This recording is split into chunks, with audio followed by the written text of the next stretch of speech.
Hi everyone, today I'm going to show you how to make this incredibly moist and absolutely delicious gluten-free tres leches cake. If you've never had a tres leches cake, you are in for such a wonderful treat. It's a sponge cake that's been soaked in 3 milks and covered in whipped cream and strawberries, and it is divine, you guys. Let's get into it. We'll start by whisking 5 egg whites with a quarter cup or 50 grams of granulated sugar, but I don't add the sugar until the egg whites have foamed up first. And this just allows for better incorporation of the sugar. I like doing the egg whites first so that I don't have to rewash this bowl. I put the egg whites in a separate bowl and then I can whip the egg yolks with the sugar in this same bowl without having to rewash it. So we plop these into another bowl and add the egg yolks, same amount, 5 egg yolks to 3/4 of a cup of sugar. And we beat this until it's very light in color. This will take about 2 to 3 minutes or so. Beat it until it's very light and in color, very light yellow in color, and very thick, just like this. So when you lift the beater up, you'll see that it creates these ribbons that kind of take a second to melt into the rest of the batter, and that's what you want. So once you do this, now you can add the milk, and that's a 1/2 cup of milk and a teaspoon of vanilla, give or take. I always err on the side of more vanilla to less because I just love vanilla. And then just combine this. This is such a simple cake to make, so easy. So now I will fold in the egg whites, and it'll take a minute or so to fold them in. And then I'll take my sieve and put it over the bowl and add 1 cup or 140 grams of my all-purpose flour blend. You can try a store-bought blend. I haven't tried it myself, but I don't see why it wouldn't work. Along with 1½ teaspoons of baking powder and a 1/4 teaspoon of kosher salt. Now the kosher salt never goes through my sieve, so I'm not even sure why I put it in there. It just ends up not going through when I pour it in, which is fine. It's more about the flour and the baking powder. And then we'll gently fold that in until you have a nice, soft batter that is just so wonderful. And basically, this is a sponge cake or like a chiffon cake. There are no fats in the cake other than from the egg yolks.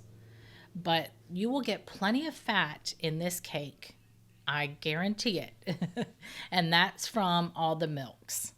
So we pour this into a sprayed, greased 9 by 13 inch baking pan, and we'll bake this at 350 for about 30 to 35 minutes until a tester comes out clean.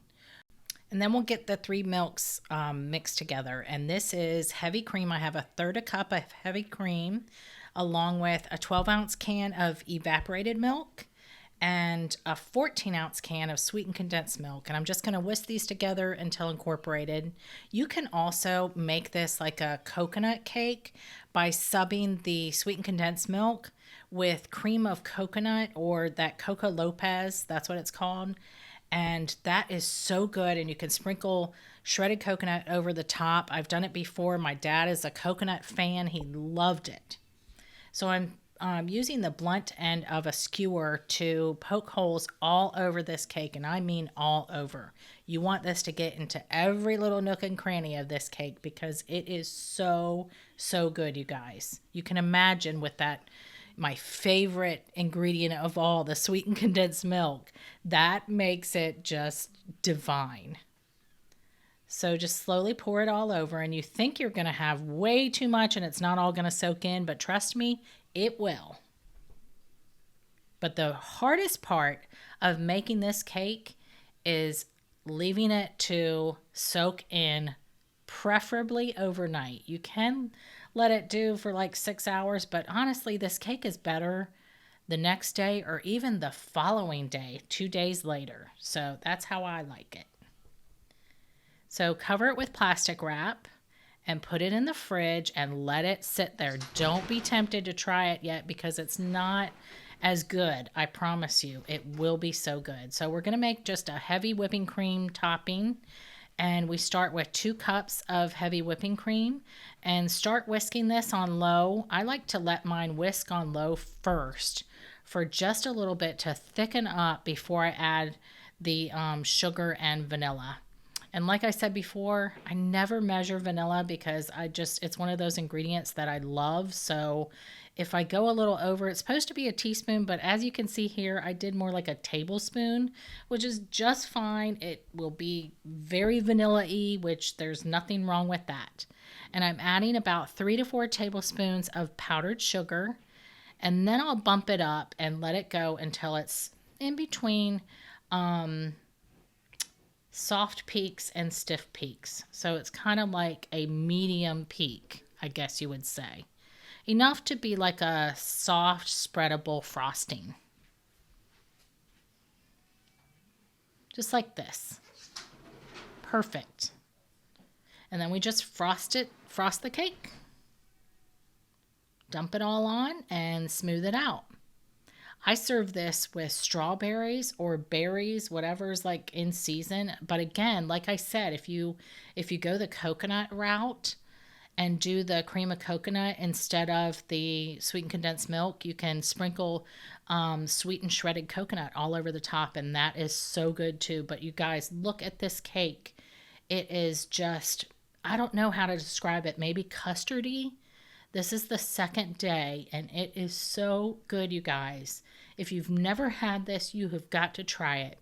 It is just one of those cakes that you will remember for the rest of your life. Maybe you'll make it on Cinco de Mayo. Enjoy.